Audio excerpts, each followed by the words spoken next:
Is this your first visit to England? Yes, it is.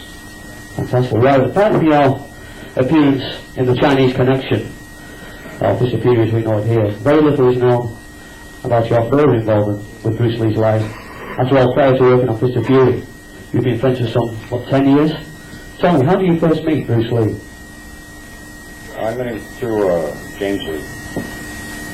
What was that? Was James Lee a personal friend, or? Well, no, at the time, when I started, there wasn't too many Caucasians that they were even teaching Caucasians.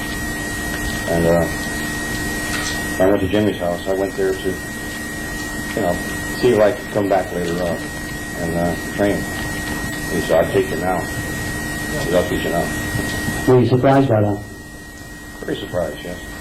You've spoken of an amusing incident during your grappling scene. You might remember the scene from Mr. Fury where Bob has Bruce in the scissors and Bruce bites him. Tom, can you tell us a bit further about what happened? Well, it was just that I had a hard time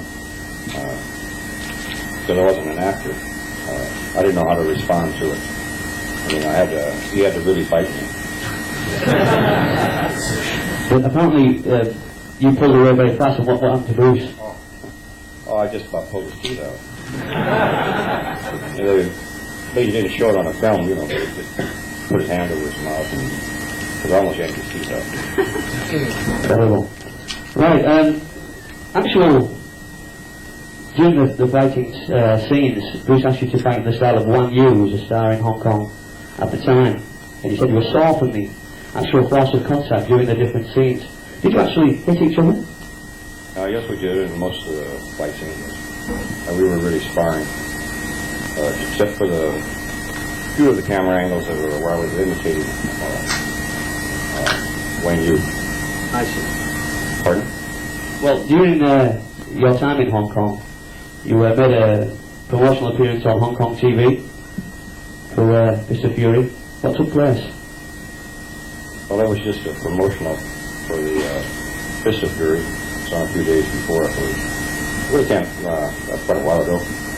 Yeah. And can't really remember everything about it. Yeah. I remember falling down, getting kicked down, getting thrown. I remember all those things. Right, I'm sure the audience are itching to ask you a few questions. Anybody got any questions for Bob? Any at all. Anything at all, he says. Was the promotional thing you're talking about, was it Bruce kicking you or throwing you? Or? Was it Bruce, Bob? Yes, it was Bruce, yes. Which was actually, I always looked at it as a form of training. Taking these punches and kicks, because I always volunteered for them. Anybody else? Wearing the white shirt? Did you know any of the martial arts besides training? James Lee? Well, yes. I had studied in boxing and judo and aikido and classical Shaolin before I even got to James Lee.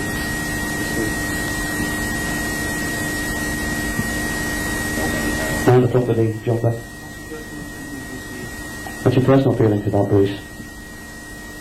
Well, he was a friend and my teacher. I really can't explain what my own things you mean as far as a martial artist.